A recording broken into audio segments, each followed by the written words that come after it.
السلام علیکم ورحمۃ اللہ وبرکاتہ۔ عزیز طلباء و طالبات، آج کے اس مختصر سے وقت میں آپ کے ساتھ چند گزارشات عرض کرنی ہے۔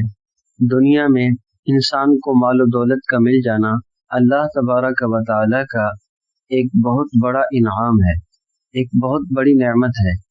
ہاں، شرط یہ ہے کہ انسان اس نعمت کا صحیح استعمال سیکھ لے۔ مال کے حوالے سے سب سے پہلی اور بنیادی بات یہ ہے کہ جتنا بھی مال عطا کیا گیا اسے اپنی ناشکری کی بنیاد پہ تھوڑا نہ سمجھے۔ جس کو جتنا بھی ملا ہے وہ اس پر اللہ تعالیٰ کا شکر ادا کرے اور اپنے سے بھی کم حیثیت لوگوں کو دیکھے کہ مجھے تو اتنا بھی مل گیا ہے، فلاں آدمی کو اتنا بھی نہ مل سکا۔ مال و دولت کے اعتبار سے اپنے سے اوپر والے کو نہیں دیکھنا بلکہ اپنے سے نیچے والے کو دیکھنا ہے تاکہ ہم میں احساس شکر پیدا ہو۔ پھر جس کو اللہ تبارک و تعالیٰ نے جو مال و دولت عطا کیا ہے اس کا صحیح استعمال کرے۔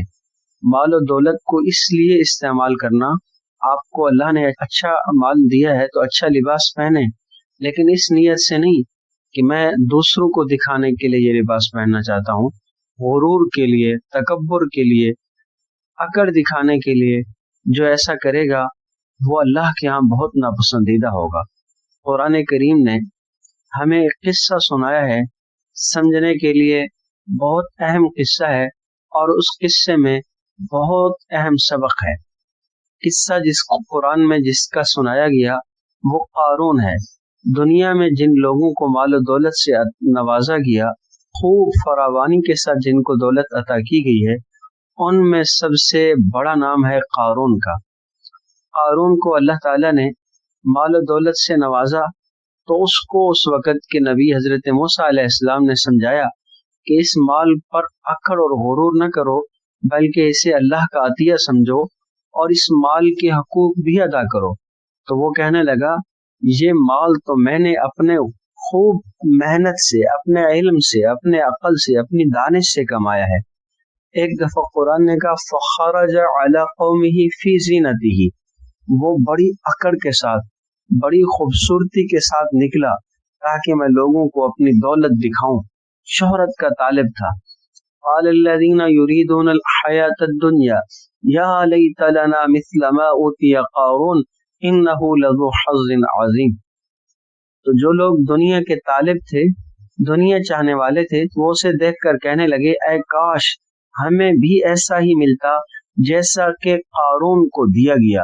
انہ لذو حظ عظیم، یہ تو بڑے حصے والا لگتا ہے، یہ تو بڑے کمال والا لگتا ہے۔ وقال الذین اوتوا العلم ویلکم ثواب اللہ خیر لمن آمن وعمل صالحا ولا یلقاها الا الصابرون۔ اہل علم نے انہیں سمجھایا کہ اللہ کے ہاں سب سے اہم چیز جو ہے وہ ایمان اور نیک اعمال ہیں۔ اچھا، اس سے ایک بات اور بھی سمجھ آتی ہے کہ ہمیں مال و دولت کی حرص نہیں چاہیے، ہمیں علم کا حرص چاہیے، اس لیے کہ مال و دولت تو اکڑ سکھاتا ہے جبکہ علم عاجزی سکھاتا ہے، علم دوسروں کی خیرخواہی سکھاتا ہے، علم رہنمائی کا راستہ دکھاتا ہے۔ تو اس لیے مال و دولت کے بجائے ہم نے علم کو حاصل کرنا ہے۔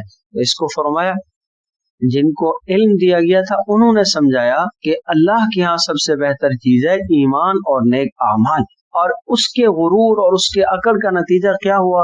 جس کو دنیا کا سب سے بڑا مالدار بنایا گیا تھا، اس نے بجائے اس کے کہ وہ اللہ کے پیغمبر کی بات مانتا اور مال کو اللہ کا عطیہ سمجھتا، مال کا صحیح استعمال کرتا، اس نے غرور کیا، انا کیا، تکبر کیا، جس کا نتیجہ یہ ہوا فخسفنا به وبداره الارض، ہم نے اس کو بھی، اس کے محلات کو بھی، جس پر اس کو غرور اور ناز تھا، زمین میں دھنسا دیا۔ فما كان له من فئة ينصرونه من دون الله وما كان من المنتصرين۔ عزیز طلباء کرام، آج کی اس نشست میں ہم نے آپ کو یہ پیغام دینا تھا کہ مال و دولت اللہ کی بہت بڑی نعمت ہے۔